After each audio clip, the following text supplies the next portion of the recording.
Morning everyone. Musta po kayo dyan sa taas? Ayos lang ba kayo dyan? Let's allow others to settle down before we proceed. Ganito na lang habang dumarating yung iba. Pakibati nyo na lang yung inyong mga katabi. Paki-welcome po sila sa church. There are God's blessings to you. No? Nilagay yan ng Panginoon dyan kasi just to remind you ng kanyang kabutihan. No? Hindi ka nag-iisa sa spiritual journey po na to. Alright. My name is Pastor Sol. I welcome you to All Generation Church.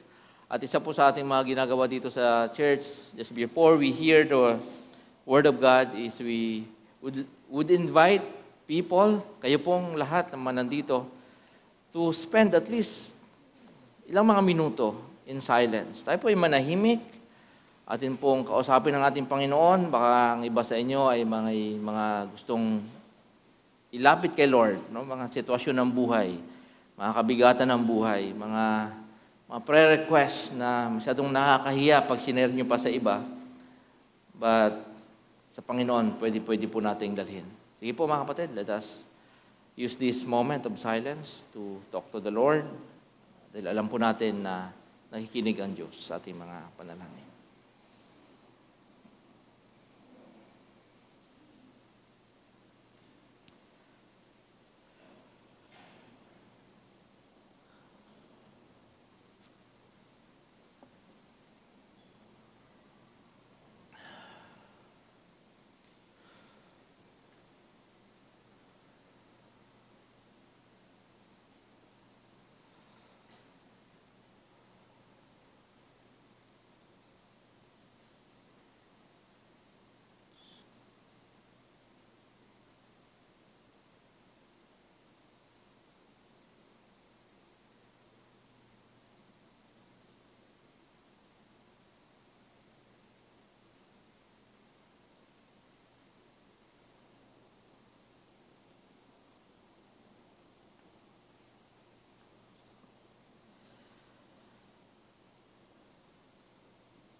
Father, you see every heart this morning, Lord.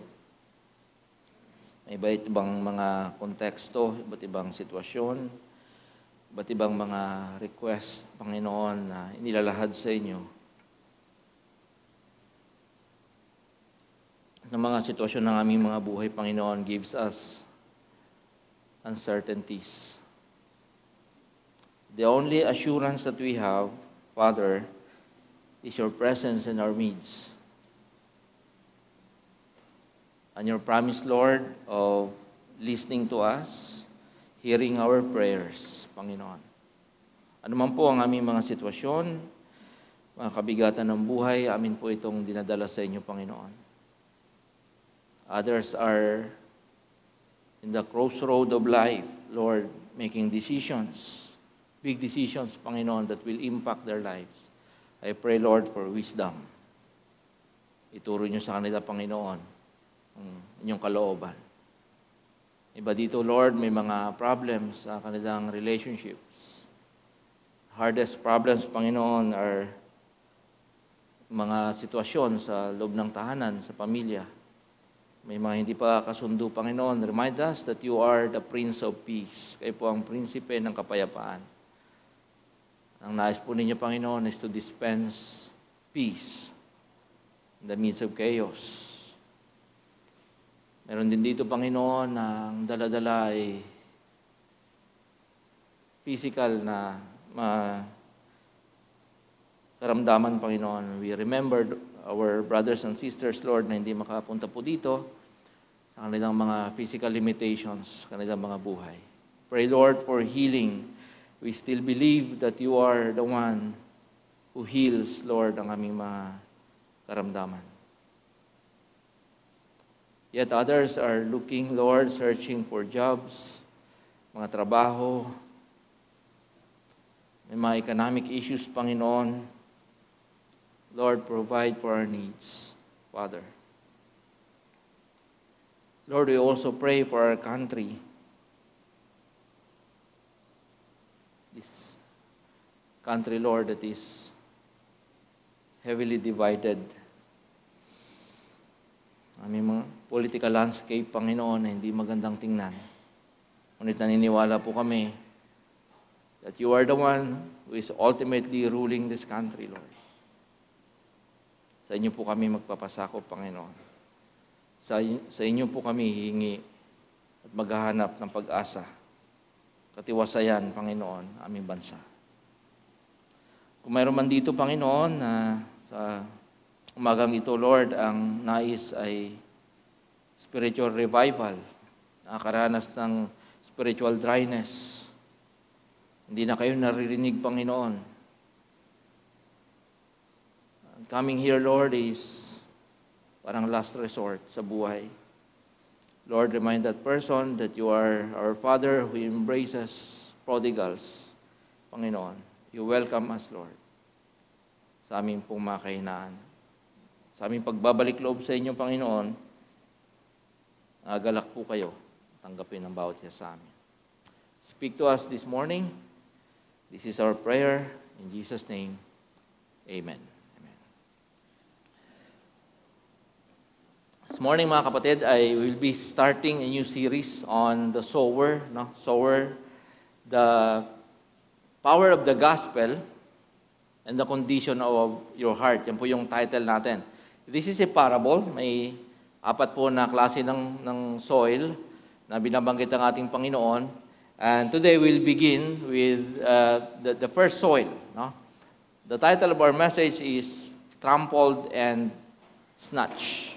Inapakan at inagaw.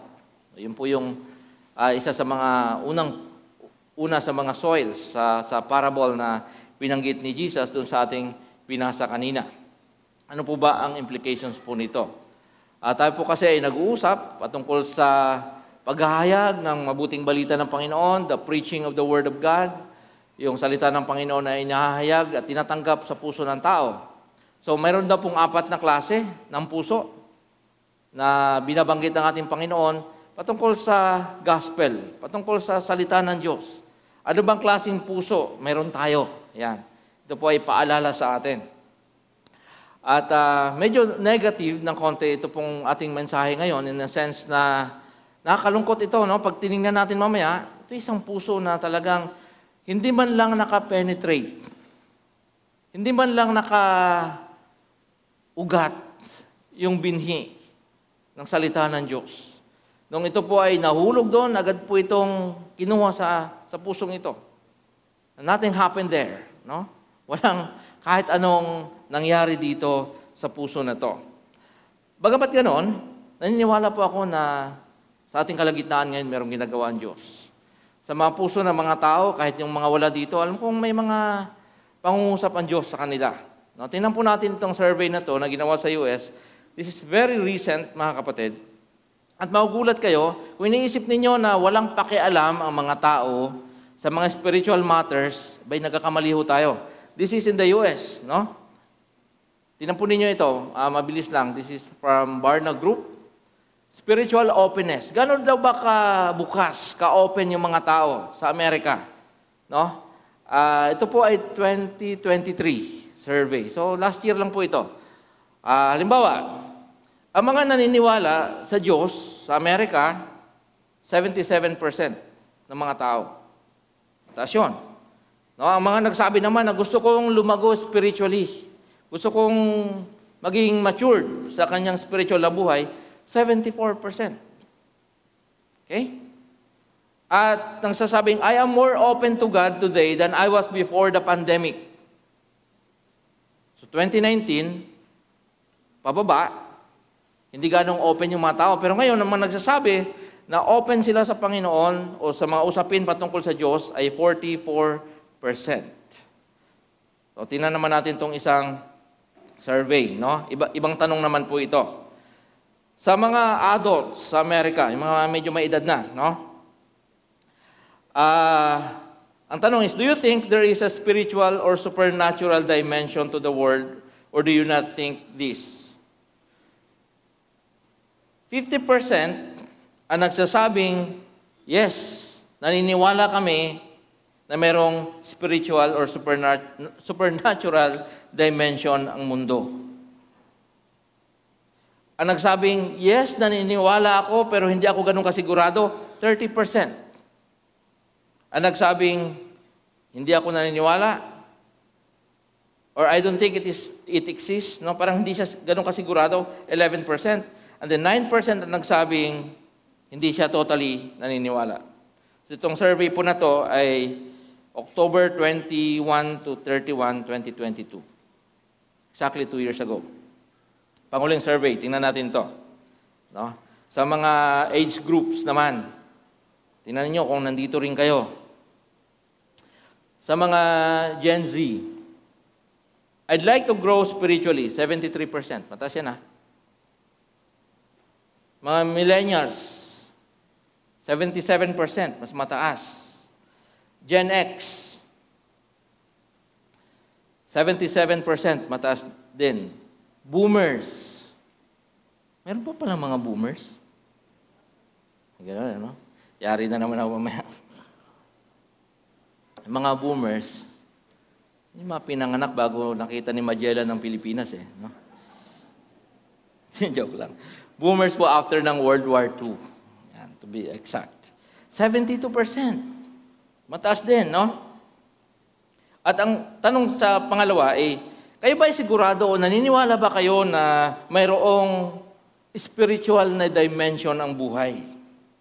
Ang mga Gen Z nagsabing, yes, 83%. Naniniwala silang may spiritual world. Millennials, ganun din, 83%. Ang Gen X, 82%. Boomers, 79 na lang. Pero mataas pa rin yun.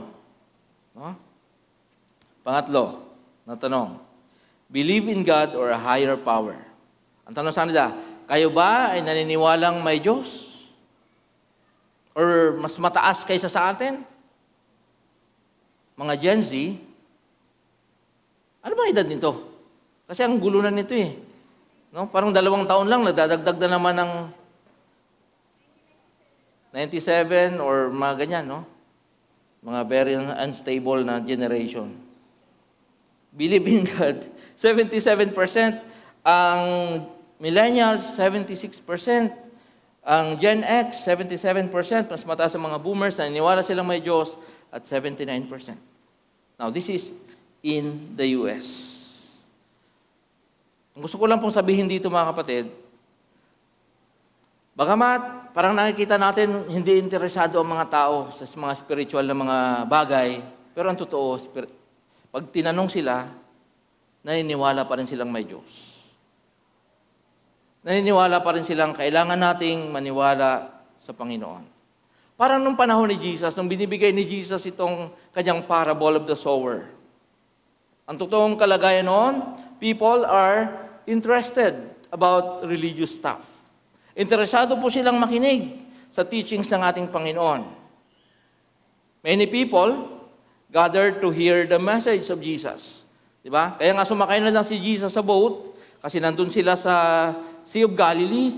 Hindi na siya maririnig or madudumog na siya ng mga tao, so humiram siya ng bangka para makapagturo siya sa sobrang dami ng mga tao. At habang nagtuturo ng ating Panginoon, He was using parables kasi alam ng Panginoon yung kondisyon ng puso ng mga tao.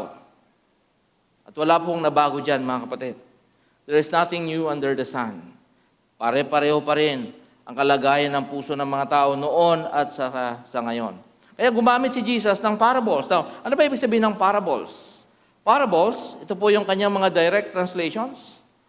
To throw alongside of. Ibig sabihin, ilagay sa gilid, sa tabi.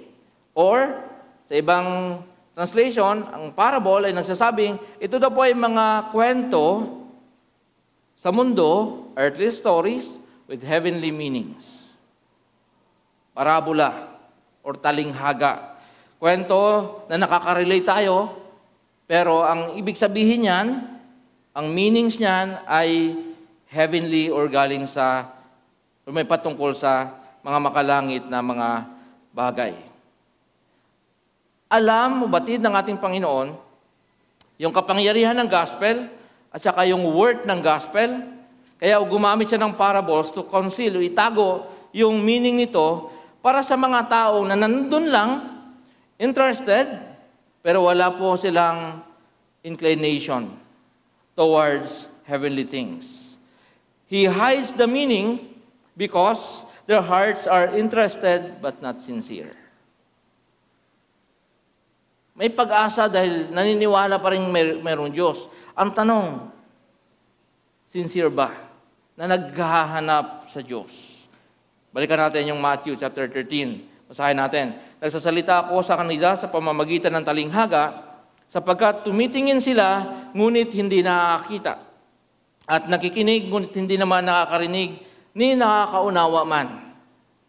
Natutupad nga sa kanila ang propesiya ni Isaias na nagsasabi, makinig man kayo ng makinig, hindi kayo na makakaunawa kailanman. At tumingin man kayo ng tumingin, hindi kayo makakita kailanman. Sapagkat naging mapurol na ang isip ng mga taong ito, mahirap makarinig ang kanilang mga tainga at ipinikit nila ang kanilang mga mata. Kung hindi gayon, sana'y nakakita ang kanilang mga mata, nakarinig ang kanilang mga tainga, nakaunawa ang kanilang mga isip at nagbalik loob sila sa akin at pinagaling ko sila. This is the truth. Kaya gumagamit si Jesus ng parables para somehow itago ng konti yung meaning ng kanyang teachings. Kasi itong mga taong ito, gusto lang nilang makinig pero hindi naman nila siniseryoso ang mensahe ng Diyos. So umagang ito mga kapatid, itong mga salitang ito ng ating Panginoon brings us to a humble realization of the nature of God's kingdom. At saka yung kapangyarihan ng salita ng Panginoon. Ganito, we need to respect God's mysteries or secrets. Dahil may mga bagay na sinasabi ng ating Panginoon na hindi natin maunawaan kailanman unless God will reveal it to you. In the Bible, yung mystery na sinasabi ay isang bagay o katuruan na hindi mo kailanman maunawaan sa iyong sarili lamang. It is something that you'd never know unless God revealed it to you. Maliban na lang na ang Diyos mismo ang magpaunawa sa iyo. Maliban na lang na ituro mismo ng Diyos sa isip mo at sa puso mo anong ibig sabihin ng kanyang salita, hindi mo ito ma-figure out kailanman on your own. Sa usapin ng Bible, ang mystery ay isang paraan ng Panginoon upang sabihin na makapangyarihan siya at tayo ay nakadepende lamang sa Kanya. So tingnan natin po mga kapatid, yung background at saka importance ng parable of the sower, yung maghahasik. So ang picture dito ay isang magsasaka, lumabas sa kanyang bukid, and he started sowing the seeds. Nagtatanim na siya doon sa kanyang bukid. So anong nangyayari dito? So tingnan natin, mabilis lang. The sower, pwede nating sabihin, sa panahon na nagtuturo si Jesus, ang tinutukoy ng sower ay si Jesus mismo. Or sa ating panahon ngayon, the preachers and teachers of the gospel. Yung mga nagpapahayag, naghahasik ng mabuting balita, ng gospel, nagsishare sa atin ng gospel. Yun po ibig sabihin ng sower. Pangalawa, mayroon tayong tinatawag na, of course, the seed. Yung inihasik. Ano po ba ito? The gospel. Or the word of God. And then, pangatlo, mayroon pong dito sa kwentong ito, at least 4 na uri ng lupa. At yung mga lupang yan ay tumutukoy sa kondisyon ng puso ng isa't isa sa atin. So, hindi ko alam kung nasaan tayo dito.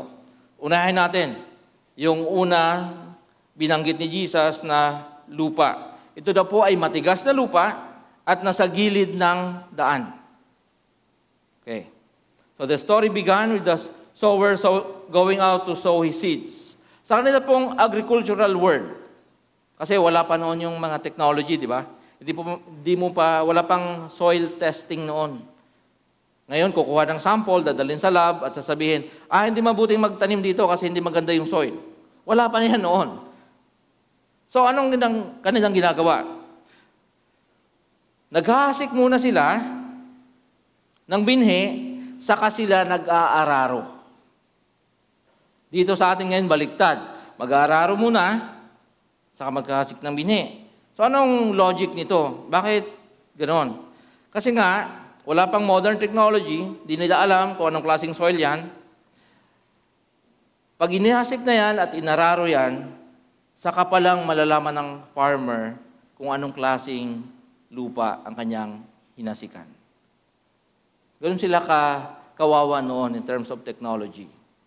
No, parang baka sakali talaga ito, suntok sa buwan. Maghahasik ka, tapos araruhin mo, antayin mo, tutubo ba ito? Hindi. Kung tutubo man yan, ang tanong, magbubunga ba? At kung magbubunga man, ang tanong, anong klaseng bunga? Pwede bang ibenta? O talagang titiisin mo na lang, kakainin mo na lang kasi hindi maganda. So, ganun po baka sakali yun. From there, kinuha ni Jesus yung connection sa paghahasik naman ng gospel sa puso ng mga tao. Malalaman lamang ng naghasik kung anong klaseng puso yung kanyang hinasikan pagkalipas ng ilang araw. So, lumabas yung farmer, yung sower, naghasik ng binhi, at ang ibang mga binhi nahulog sa tabi ng daan. Alam naman natin, tabi ng daan, nilalakaran, kabayo, karwahe, tao. Yung lugar po na yan, kung kayo lumaki sa bukid, yung dinadaanan ng mga tao, laging malinis yan, di ba? Kasi naaapakan eh. Laging malinis yan at matigas yan. Kasi nga naaapakan. At dahil malinis at matigas, pagkalaglag doon ng binhi, expose siya.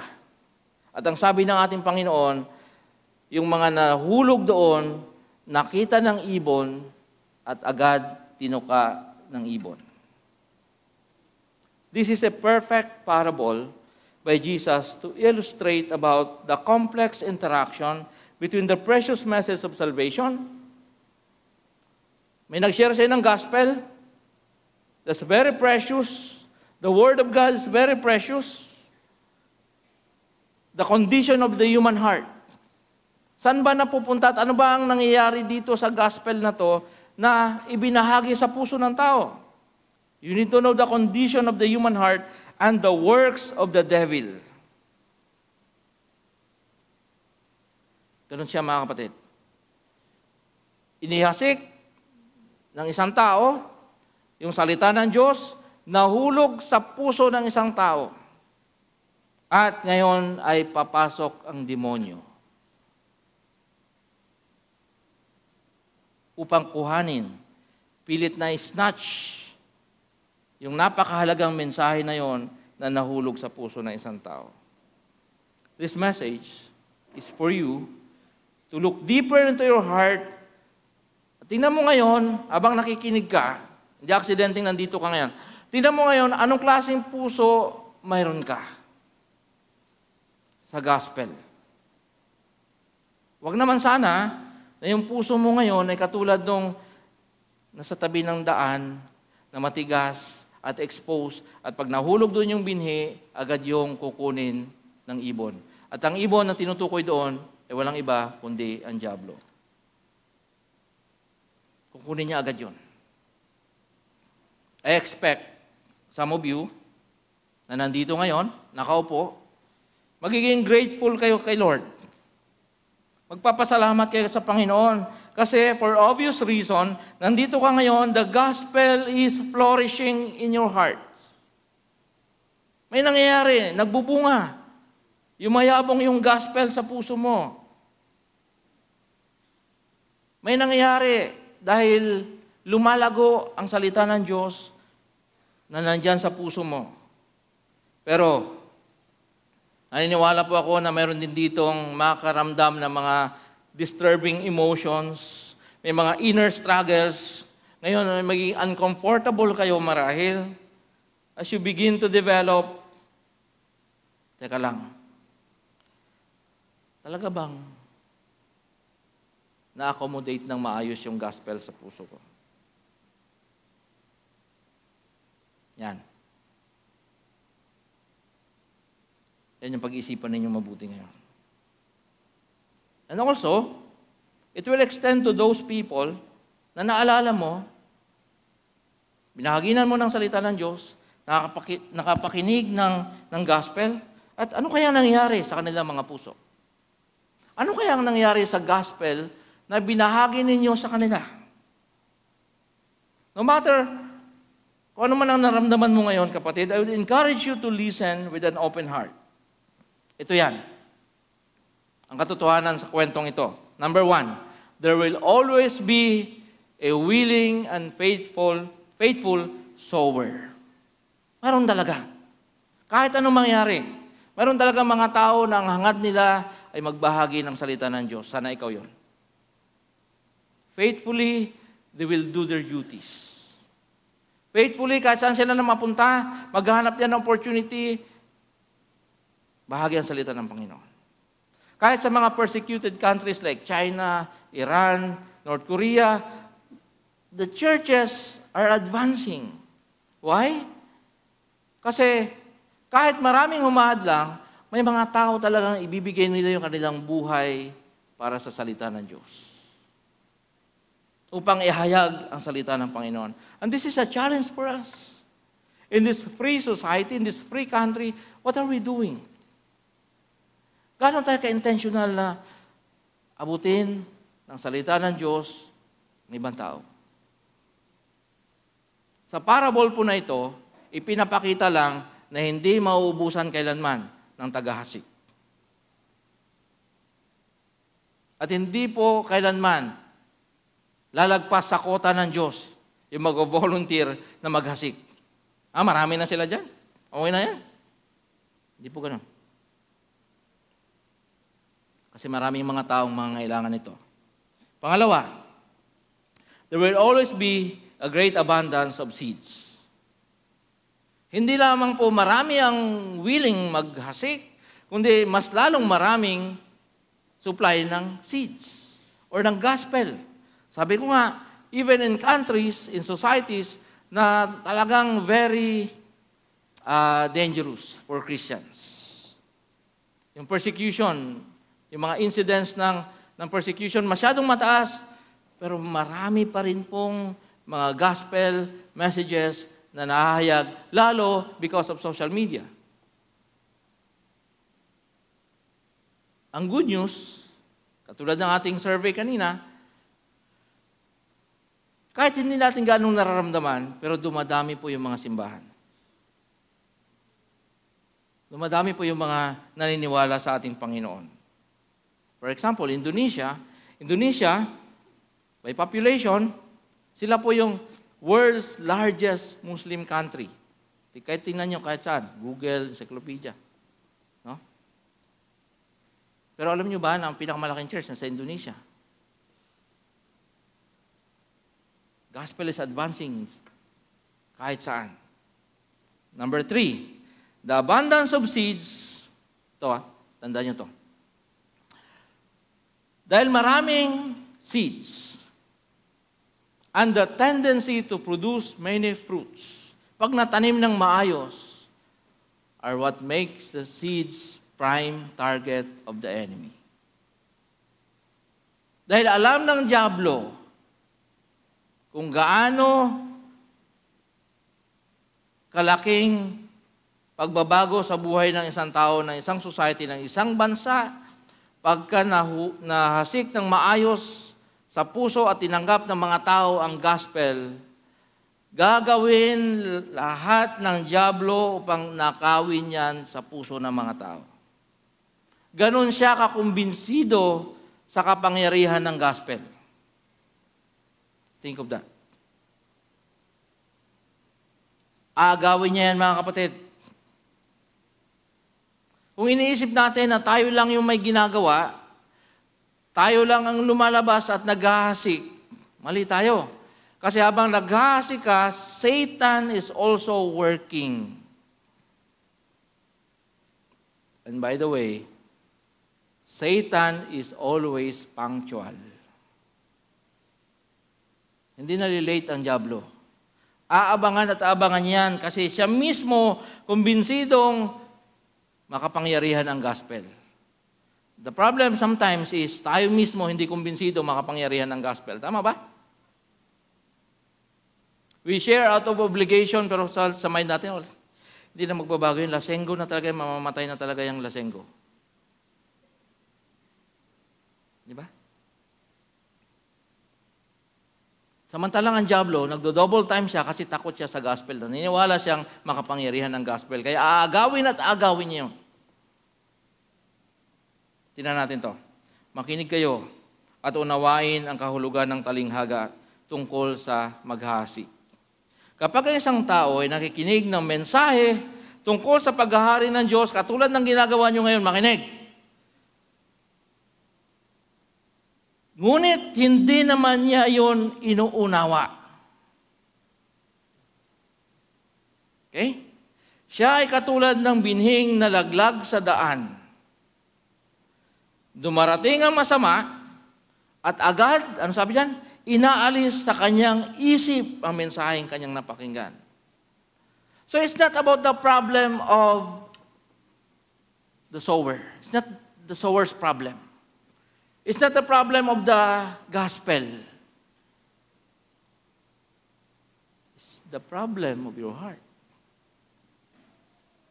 Kaya wala kang pwedeng sisihin dito, lalo na kung nakilala mo o narinig mo na ibahagi sa iyo ang salita ng Panginoon, ginawa ng sower yung kanyang trabaho, hinayaan ng Diyos na yung gospel mahulog sa puso mo. In other words, sa salita natin ngayon, yung bola na sa court mo. Ikaw ngayon ang bahala dyan. At may mga puso na katulad ng sinasabi ni Jesus sa gilid ng kalsada na hindi talaga tumatalab yung gospel. Hindi ang kasalanan ng Diyos. Hindi ang kasalanan ng church. Pag nahulog yan sa puso mo, yun nga, yung bola nasa sayo. It's your decision. Kaya sabi ng ating Panginoon, ngunit hindi naman niya iyon inuunawa. So nakarating sa iyo, pero nag-desisyon kang wag itong unawain. Now, kailangan nating ayusin ito. Kasi baka mapagbintangan natin na unfair ang Diyos. Si Lord naman nakakalam lahat ng puso ng tao . Ginawa niya sigurong matigas talaga yung puso ng taong yan. Ito. A hard soil is a hard soil. Not because God made it a hard soil, but because the person decided to harden his or her heart for the gospel. Hindi ginawa ng Diyos na matigas yung puso ng taong yan, kapatid. Hard soil yan, matigas na lupa yan, expose yan para sa gawain ng dyablo kasi nagdesisyon ang taong yan na patitigasin niya ang kanyang kalooban against God's will. Dahil pareho lang naman yung mensahe, pareho lang naman yung dami ng binhi, pareho lang naman yung motivation ng tao na nag-share ng gospel, at kung dadami yung gospel na yon sa puso niya, pareho din yung future fruits niyan. But the problem is the soil. Anong klaseng puso mayroon ngayon ang mga nakikinig sa gospel? So the hard soil exposed the seed, making it an easy target for Satan.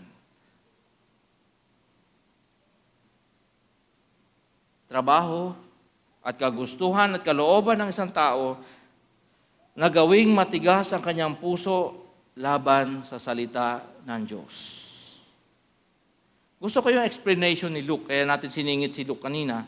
Actually, sa Matthew ko talaga ito inaral. Pero nakita ko yung translation ni Luke. Not translation, the rendition ni Luke dito. Sabi niya, the seeds are trampled. Wala yun kay Mark, wala yun kay Matthew. Only Luke said, seeds are trampled. Sa Tagalog, pag nahulog doon, ay inapakan ng mga tao. It means the seeds are ignored and left exposed with no chance to germinate. Inapakan. Now, para bang itong seed na to ay nahulog sa goma, di ba? Nagbabounce-bounce lang. With zero chance na tutubo yan. Now, if you will be honest, ilang beses nangyayari sa ito? Ilang beses inihasik sa puso mo ang gospel, nag-bounce-bounce lang yan dyan. At agad kinuha ng dyablo. Kaya nga, ang premise natin kanina, there is a great abundance of seeds. Kasi maaaring yung mga unang inihasik sa'yo, grade 4 ka, grade 6 ka, high school ka, parang ganito lang nangyari. Agad kinuha ng dyablo kasi wala sa isip mo. Faithful sowers continue their work, sharing the gospel to you. That's why you are here today.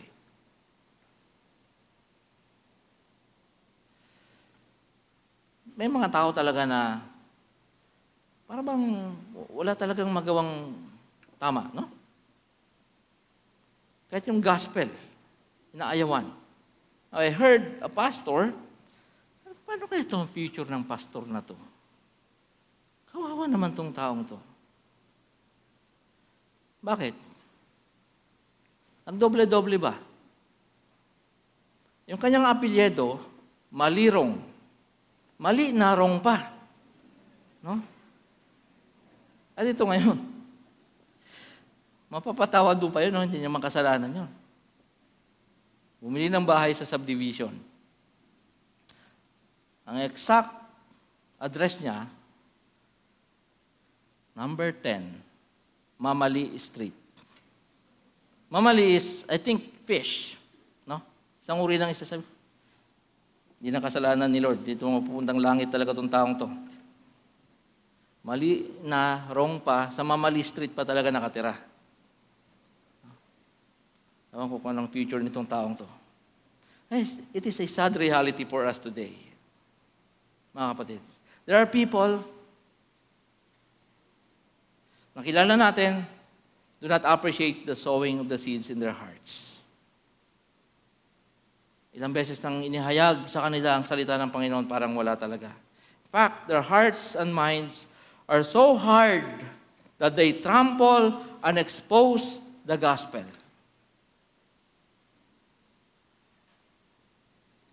At kung yung gospel na yan ay sinare doon sa isang tao na naghanap, say in China, in North Korea, baka tinanggap yun.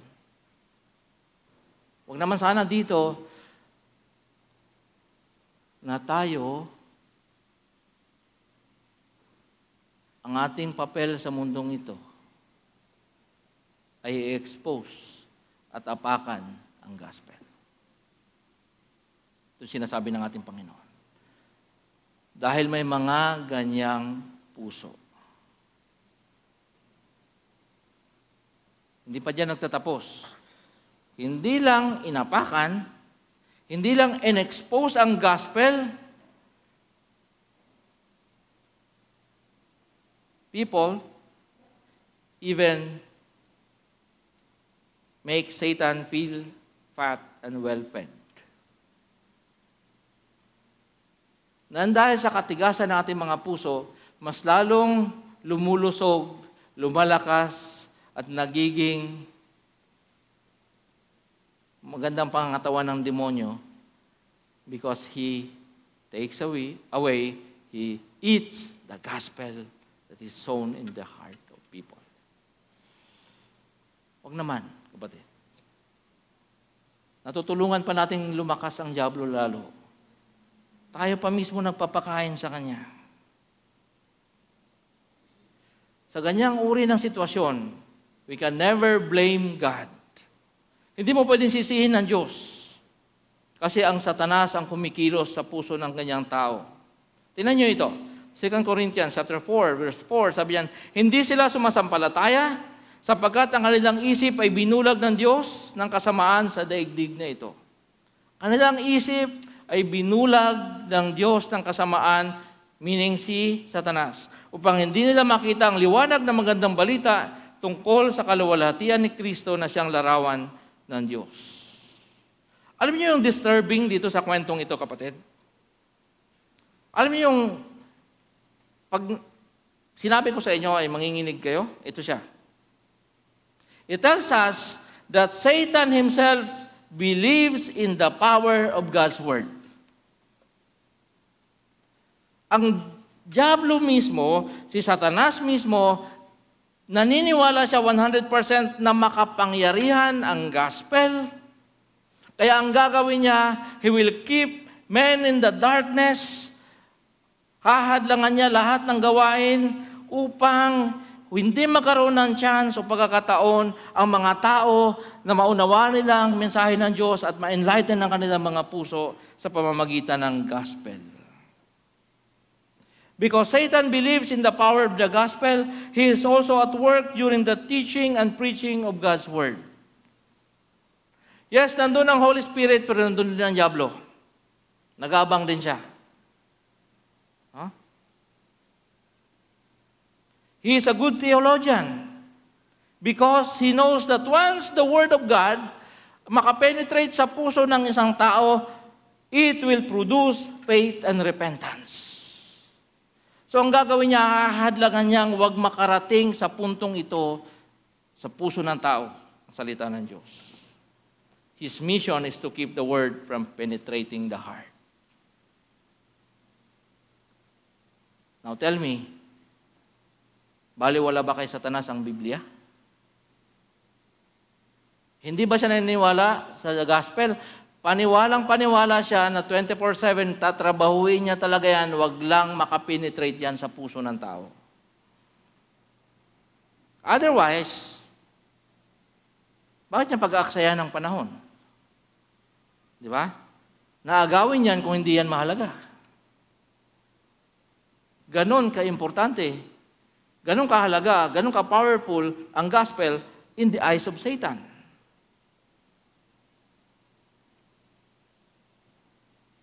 Kaya nga, tanong ko sa inyo kanina, di ba? Ilan sa inyo ang nakaranas na ilang beses nang inihasik sa inyo yung gospel bago nyo naunawaan? At sino may gawa niyan? Ang Diyos. So, uwi ba tayong malungkot ngayon?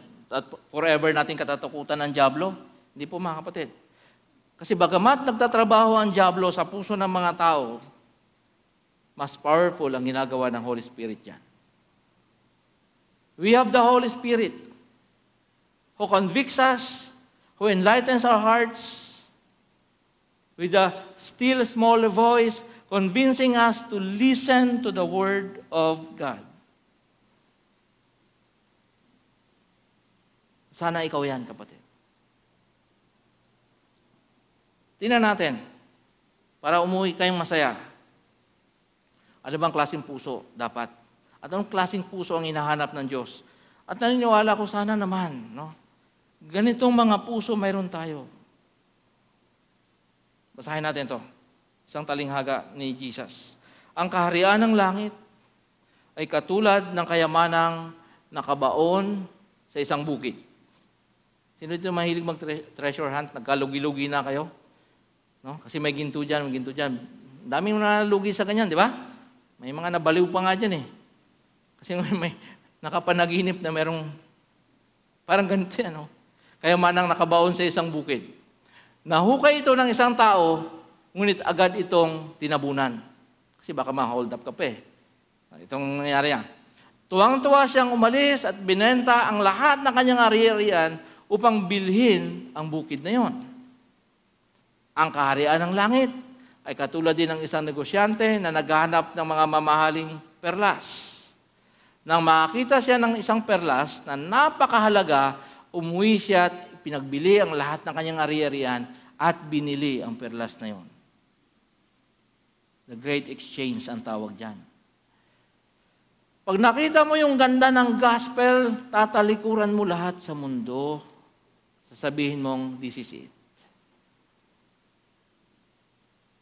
Because nothing satisfies in this world apart from the gospel. But I respect, mga kapatid. Meron talagang proseso din, di ba? Meron talagang mga una mo narinig, baliwala sa'yo. Pangalawang mo narinig, parang interesado ka pero wala pa rin. Dumaan yung maraming bagyo ng buhay or pinagpala ka ng Diyos, kalimutan mo, but now you are here. Sasabihin mong, ito, bibilhin ko lahat para sa gospel. Ipagpapalit ko lahat kasi nakita ko na ang pinaka-importante sa lahat. Yan po yung mga puso na hinahanap ng Diyos. Ang pinakamahalaga sa kanila ay ang salita ng Diyos. Jeremiah chapter 15, verse 16, sabi diyan, when your words came, I ate them. Sino ang isang kumakain? Ang diablo, di ba? Si Jeremiah, nung dumating daw, ang salita ng Diyos, kinain niya yon. Of course, figurative naman ito. They were my joy and my heart's delight, for I bear your name, Lord God Almighty. It means, walang nagsusustain sa buhay mo, walang nagpapalakas sa iyo, kundi ang salita ng ating Panginoon. So kapatid, ito palang katotohanan. No? Anong gusto kong sabihin sa inyo, sa inyong pag-uwi? Number 1, keep sowing. Kaya nga tayo nagtitrain dito sa church, di ba? Kasi gusto natin yung mga kapitbahay, kamag-anak, kakilala natin, klase natin noon. May reunion na naman. Sana mabigyan ka ng chance mag-share ng gospel. Keep sowing. Ganun lang ang trabaho natin. At hindi mo trabahong magbago ng tao. Ikaw nga mismo, ikaw mga pag-desisyon minsan sa sarili mo din, di ba? Maliligo ba ako? Hindi. Toothbrush ba ako? Hindi. Hindi naman sa ganon. Ibig sabihin, it's not our job to change people. It's the Holy Spirit's job. Just keep sowing. Kasi bakit? God gives many chances sa tao. Sabi ko nga ang ilan sa inyo dito, ang tagal ng panahon bago kayo sumunod sa Panginoon. Ganon, ka-gracious si Lord. Keep sowing. Number 2, the gospel is priceless. Nagko-compete ang Diyos at ang diablo sa puso ng tao doon sa gospel. Gusto ng Diyos, tumubo yan, magbunga yan. Gusto ng diablo, hindi yan maka-first base. Kailangan maalis agad yan. No? Ganun ka-priceless ang gospel. Number 3, trust the Holy Spirit's work in the life of people who hear the gospel. Pag binigay mo na yan, nagbahagi ka na at nakita naman din yung mensahe ng gospel sa buhay mo, hayaan mo ang Holy Spirit ang kikilos. Babaguhin niya yung puso ng tao. Pangapat, check the condition of your heart today. Tanungin mo yung sarili mo ngayon, ano ba talagang klaseng puso mayroon ako? Ito ba ay pusong maganda para sa gospel? Ikaw ba ay sincere sa gospel or interested ka lang? Tanungin mo yung puso mo ngayon. Number 5, pray for someone you know whose heart is a hard soil. Remember that person. Asawa mo yan, di ba? Minsan. Anak mo yan minsan. Lord, ang tagal na, Panginoon. Hard soil eh. Pero habang buhay ang taong yan, kikilos at kikilos ang Holy Spirit. Panghuli, be thankful for the Holy Spirit's work of transforming your heart for the gospel. Praise the Lord kung nandito ka ngayon, sasabihin mo, Pastor, yes, hard soil ako noon, pero ngayon, the gospel is flourishing sa buhay ko. Bumubunga na yung mga gospel sa puso ko. Trabaho yan ng Holy Spirit. Maaaring ang mensaheng ito ay para magpasalamat ka lang, Lord, salamat po. Binago niyo yung puso. Father, we thank you, Lord, sa inyong pagiging gracious sa amin, Panginoon. Most of us here, Lord, can testify ang tagal at ang daming hirap ng mga preachers. Daming sakripisyo, Panginoon, para lang po maunawaan namin ang gospel. Of course, it was the work of the Holy Spirit ultimately. Pero may mga tao din, Panginoon, nagbigay ng kanilang panahon at buhay para sa amin. Lord, our prayer today is that you will continue to transform our hearts, making it a good soil for the gospel. Maging mabuting puso ito, Panginoon. Hindi magiging matigas, hindi aapakan lang yung gospel, Panginoon. Ngunit i-accommodate ang gospel, bubunga, Panginoon, yayabong, lalago ang iyong salita sa aming mga puso. Bless your church now. In Jesus' name. Amen. Amen. Tayo pong lahat ay tumayo, mga kapatid.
Stone was moved for good, for the Lamb had conquered death, and the dead rose from their tombs, and the angels stood in awe, for the souls of all who come to the Father are restored, and the church of Christ was born, then the Spirit lit the flame. Now the angel of old shall not kill, shall not fade. By His blood and in His name, in His freedom I am free. For the love of Jesus Christ, who has resurrected me.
before we close in prayer, I have an announcement and an appeal. Mga kapatid, mayroon pong bata dito sa church, 7 years old, na matay sa dengue. Very tragic. No? Tagal sa ICU, ilang araw sa hospital. Yung batang yung kausap ko pa 2 Sundays ago dyan sa labas. Namatay siya, living next week. So, ang aking pakiusap is you pray for Irene and Mark Joseph. Tatay, dumating yata kagabi ba, Manny? Galing Saudi, no? Umuwi kasi namatay yung kanilang anak, bunso. Innocent child. So you pray for them, Mark Joseph and Irene. Sa inyong kinatatayuan ngayon, si Irene yata ay member ng church, no? Very tragic. Ngayon, kung kayo naman ay medyo nakakaluwag, pakiusap ko na lang sa inyo, hindi na tayo magko-collect, pero lapitan nyo na lang si Beach, kilala nyo naman si Beach, saka si Jeanette siguro. Magbigay na lang din po tayo kasi ICU yun, medyo matagal din, kaya let's contribute as a church. No? So, above your, beyond your generosity sa pera is let us give love for the family. Ilan natin tong oras na to pray for Irene and Joseph at saka buong pamilya po na nawala si Marco, 7 years old. Tayo po saglit na manalangin.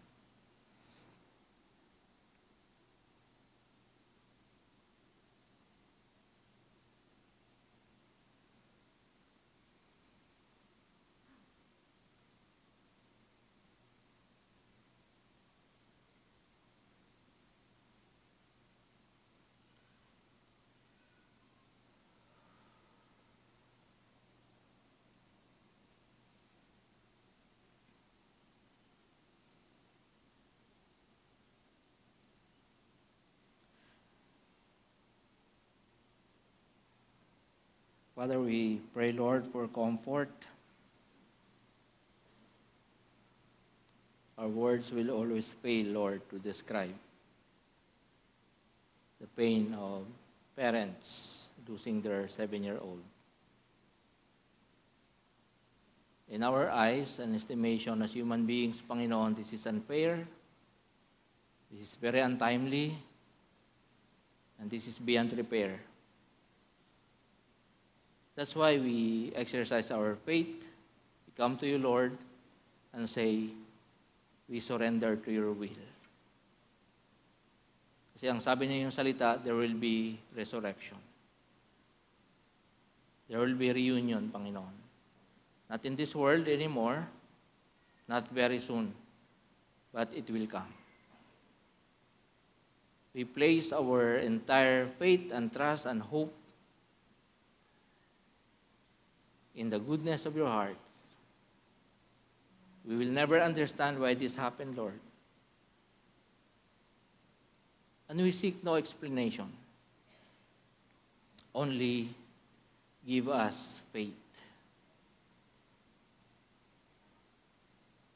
Give us joy, even in the midst of suffering and sorrow. This prayer is for Irene, Lord, and Mark Joseph. Meron pa po silang 2 anak, Panginoon. We pray, Lord, na yakapin niyo po sila ngayon. Samahan niyo po sila, Lord, as they go through itong napakabigat na pagsubok kanilang buhay. Naway patuloy po ninyong kalingayin sila at parana sa kanila, Panginoon, ang inyong pag-ibig. And Father, today, Lord, as we part ways, I pray for your blessings, pray for your favor, pray for victory para sa mga nandito ngayon, Panginoon, mga taong kasama po namin sumasamba, Panginoon, sa inyo. Dismiss us with your love. May the Lord bless you and may He keep you. May the good Lord make His face to shine on you and be gracious to you.